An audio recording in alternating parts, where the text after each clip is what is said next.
Yo soy el Diego.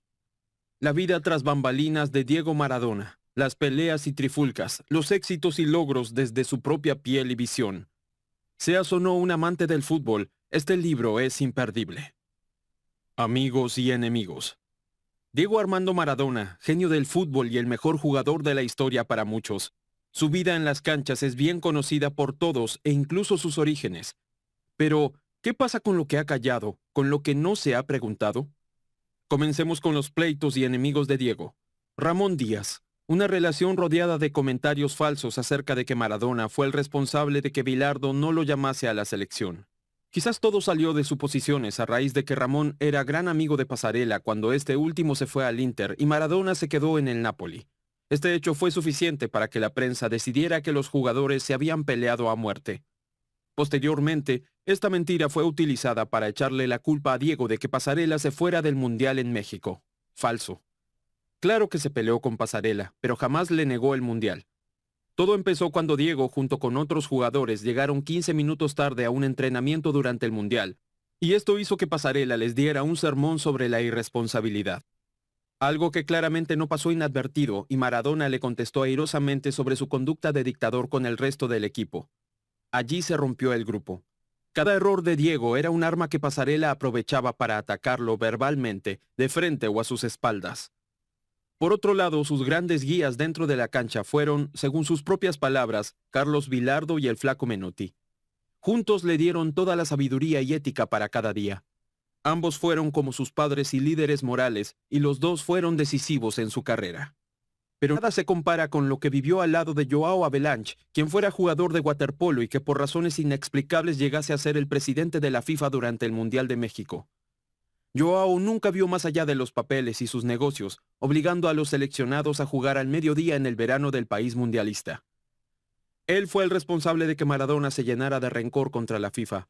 Le dio la espalda varias veces a Diego y nunca dejó de jugar en su contra y recordarle todos sus errores del pasado. Sobre todo después del Mundial en Italia, Joao fue recibido como héroe y Maradona como un cualquiera, pero hoy nadie recuerda a Havelange. Lucha y venganza. Con la mente y el cuerpo completamente fatigados, Maradona no estaba listo para jugar otro torneo internacional, pero formó parte del plantel de la Copa América 1987 celebrada en Argentina. La selección argentina, también conocida como la albiceleste, tuvo que jugar el partido por el tercer lugar, un juego que a Diego jamás le gustó, un partido que se vio envuelto en una terrible neblina que no dejó ver cómo los colombianos vencieron. Esa neblina se convirtió en la cara de la frustración y fracaso del equipo argentino. Después de las siguientes vacaciones, fue invitado por los ingleses para jugar un partido de celebración que le llenó de calor y de alegría. Seguía disfrutando de su pasión, y junto con otro partido de festejo en Argentina años después, en el 2000, su felicidad de jugar en el extranjero se hizo evidente. Sentía que lo querían más afuera que dentro de casa. Fue durante la siguiente Copa América que se armó un buen grupo a raíz de la desgracia. La selección había dado lágrimas durante el torneo y los jugadores se solidarizaron entre ellos ante las críticas y rechazos del pueblo y la prensa. Así llegaron a Italia 90. Un problema en la cadera le hizo recaer 3 meses antes del primer partido en Italia y el equipo no se sentía estable. Bilardo dejó fuera a Valdano de última hora quitando a un pilar del grupo. 3 juegos amistosos sirvieron para mediar las cosas y que el grupo no sufriera. Después, una uña le hizo una mala pasada que le provocó dolor durante entrenamientos y partidos. En el Mundial, Camerún sorprendió venciendo a la albiceleste. La vergüenza estaba viva hasta que al llegar a Nápoles se vitoreaba el nombre de Argentina. Diego se sentía como en casa. Allí vencieron a la Unión Soviética y empataron con Rumania. La frustración de Diego al terminar la fase de grupos en tercer lugar le llevó a salirse de la concentración para despejarse, y al regresar, el equipo estaba sumido en una depresión tremenda previo a enfrentar a Brasil por los octavos de final. En este partido, Maradona comenzó a referirse a Brasil como su rival, y que cada vez que se encontraban en la cancha les quería ganar a morir. Después llegó Yugoslavia, donde Diego perdió $100 en una apuesta con el portero rival en la tanda de penales. Siguió Italia, en una Nápoles que Maradona defendió ante la prensa como a un hijo discriminado por el resto del país europeo. Tras vencer, se asomaba a Alemania en la final. Allí Diego sufrió una de sus mayores tragedias. Argentina perdió y él salió llorando, odiando y lleno de coraje. Vio un partido amañado que lo convirtió en alguien completamente nuevo. A eso se le sumó que un año más tarde a Diego se le inventó un doping positivo en la Serie A italiana, lo que consideró como una venganza por haber eliminado a Italia de su mundial. El dolor. Efedrina, una droga prohibida en el fútbol durante el Mundial del 94, droga por la que Diego dio positivo en el dopaje y fue retirado de la Copa. Al final, fue su nutriólogo Daniel Serrini quien le dio la sustancia sin que él lo supiera. La FIFA lo sentenció con 1 año y medio sin poder competir en sus torneos. Era su regreso al Mundial después del trago amargo en Italia, pero primero habría que explicar lo que había sucedido hasta entonces. Diego jugó y ganó la Copa Artemio Franchi en 1993 frente a Dinamarca contra todo pronóstico de que rindiera todo el partido. Por ese entonces jugaba en el Sevilla. A su regreso fue sancionado, se lesionó y se peleó con diferentes personas del club, llegando al punto en que se volvió a pelear con Bilardo, director técnico del club, y esa misma noche le terminaron el contrato. Pero Diego regresaría a la selección como el aclamado del pueblo tras una derrota histórica ante Colombia. El grupo estaba roto y de inmediato entró en conflicto con el líder del mismo, Oscar Ruggeri. Su siguiente pelea fue con Redondo, quien había dejado las canchas por seguir sus estudios, a lo cual Diego reaccionó de forma personal, creyendo que lo había hecho por humillarlo de ignorante.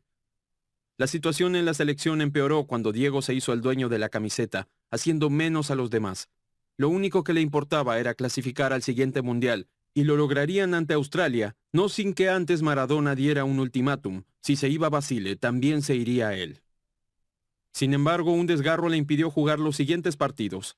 En uno de ellos fue amenazado de muerte por cubanos que sabían de su amistad con Fidel Castro. Tras este suceso y con el tiempo contado en Newell's, club del que formaba parte en ese momento, algunos periodistas irrumpieron en su hogar y él optó por dispararles con un rifle de aire comprimido en represalia.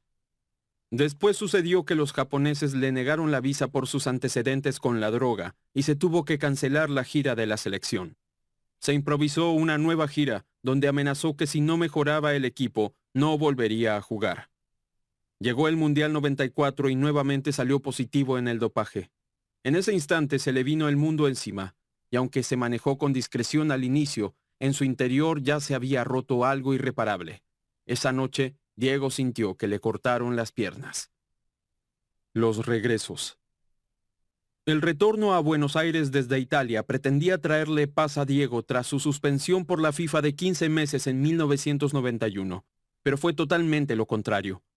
Lo rodearon dentro de un apartamento entre policías y periodistas para pedirle explicaciones, y se las dio previo a ser arrestado. Dentro de su celda se prometió volver a lo grande. Entre las diferentes cosas que hizo Diego mientras negociaba con diferentes clubes, estuvo cantar un tango que sorprendió a propios y extraños por su buen desempeño ante el micrófono. En aquella ocasión cantó El sueño del pibe, canción con la que se sintió identificado por su juventud. No solo con el tango se apasionaba musicalmente, también con el rock. Siempre fue un gran seguidor del trabajo de Andrés Calamaro, Charly García, Fito Páez, entre otros. Ellos mismos le hicieron homenajes a Maradona, pero ninguno como el canto que le dedicó Rodrigo Bueno, que lo llenó de alegría y emoción. En esa canción logró representar su vida de forma poética. Hablamos de La mano de Dios. En 1992, luego de que venciera la sanción de la FIFA, se concretó su llegada al Sevilla. Diego arrastraba una vieja lesión en la rodilla que se dio durante un partido contra el Burgos. Al final del primer tiempo, Bilardo accedió a que se infiltrara con 3 inyecciones para poder seguir jugando. Habían pasado apenas 8 minutos del segundo tiempo cuando el doctor decidió sacarlo. Diego se enfureció, insultó a su entrenador y rompió todo en el vestuario. Antes de ese partido, la directiva le había ofrecido el puesto del propio Bilardo, a lo cual contestó que si se iba Bilardo, se iría él también. Un día después del partido, Carlos intentó solucionar la situación y Diego le golpeó la cara para desahogarse. Ese pleito fue el que habíamos mencionado que le costó su contrato en el Sevilla. Así llegó a Newell's por un enojo con personas de Argentinos Juniors que incluso insultaron a su esposa e hijas fuera de su casa. Se cayeron las negociaciones con ese club.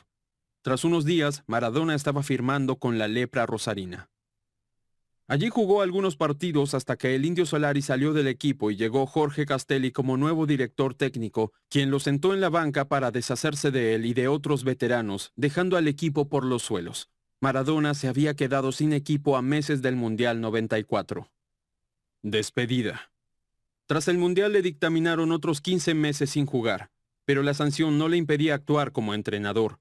Durante ese periodo intentó levantar a un equipo que no tenía absolutamente nada, Deportivo Mandillú.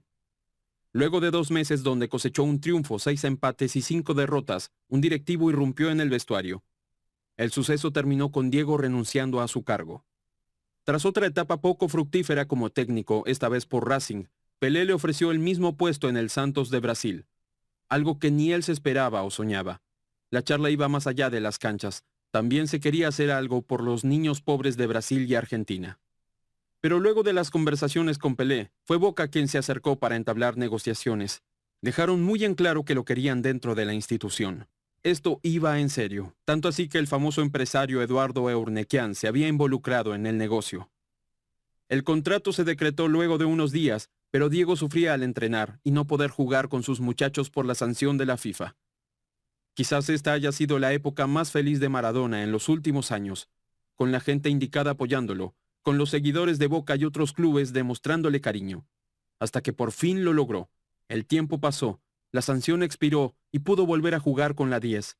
Sí, le costó 45 minutos volver a adaptarse al ritmo de los partidos, pero pudo regresar a su sueño.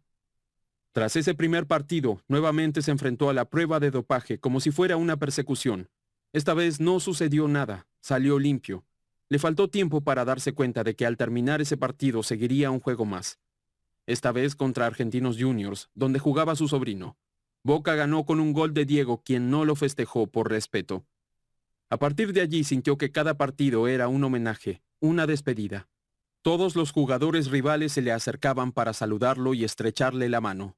Su último adiós en las canchas sucedió dentro de otra controversia tras derrotar a River. Se le acusaba nuevamente de consumir drogas, además de que alguien creyó que era buena idea decirle que su padre había muerto. Diego salió corriendo del estadio buscando un teléfono. Su madre contestó. Ella le aseguró que su padre estaba bien y a su lado. Ese día decidió que era hora de dejar las canchas como jugador por el bien de su familia. Notas finales. Diego Armando Maradona, genio y figura mundial de la historia del fútbol, siempre luchó por sus sueños y los cumplió, y aunque dijo adiós a las canchas, siempre seguirá presente en nuestros corazones.